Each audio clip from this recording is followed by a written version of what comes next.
చిన్ను నాకు బాగా నీరసంగా ఉంది కానీ నేను చేసిన సున్నుండలు ఉండే కదా సున్నుండి పెట్టరా తింటాను. సున్నుండ్లే ఏం మాడుతున్నావు అసలు నువ్వు? సున్నుండ్లే ఎంత కొలెస్ట్రాల్ ఉంటుందో తెలుసా? అంతంత నెయ్యి వేసి కలుపుతాను నేను. అవి బాబాయ్ తింటే ఆరోగ్యానికి అసలు మంచిది కాదు, అందుకనే నేనే తినేసాను. నాకు అర్థం కాలేదు సార్. ఏంటి 6 సున్నుండలు తినేసావా? తినేసాను. సర్లే అయితే పొద్దున్న చేసిన మటన్ ఉంది కదా, మటన్ బిర్యానీ పెట్టరా అదన్న తింటా, నాకు నీరసం వచ్చేస్తుంది బాబు. ఏం మాడుతున్నావు నువ్వు? ఇప్పుడే సున్నుండలో నెయ్యి ఉంటుంది ఇవ్వలేదు. మటన్ లో ఎంత కొలెస్ట్రాల్ ఉంటుందో తెలుసా? అందుకే ఆ మటన్ కూడా నేనే తినేసాను. నీ ఆరోగ్యమే నాకు ఇంపార్టెంట్ అసలు. ఏం మాట్లాడుతున్నావే? నా ఆరోగ్యం కోసం నువ్వు సున్నుండలు తినేసి మటన్ తినేసి ఎన్ని తినేస్తావు? నీ ఆరోగ్యం కన్నా నాకు ఆడ సున్నుండలోనే ఆ మిగిలిపోయిన మటన్ కూర ఎక్కువ. నీ ఆరోగ్యం కోసం నేను ఎన్నన్నా తినేస్తాను, ఏమన్నా చేస్తాను అసలు. నీ ఆరోగ్యం నాకు ముఖ్యమండి.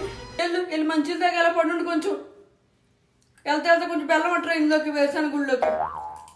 ఏంటో ఆరోగ్యం అసలు చూసుకోవడం రాదండి బాబు, అన్నీ నేనే చూసుకోవాలి. ఎలా వద్దుతాడే ఏంటో.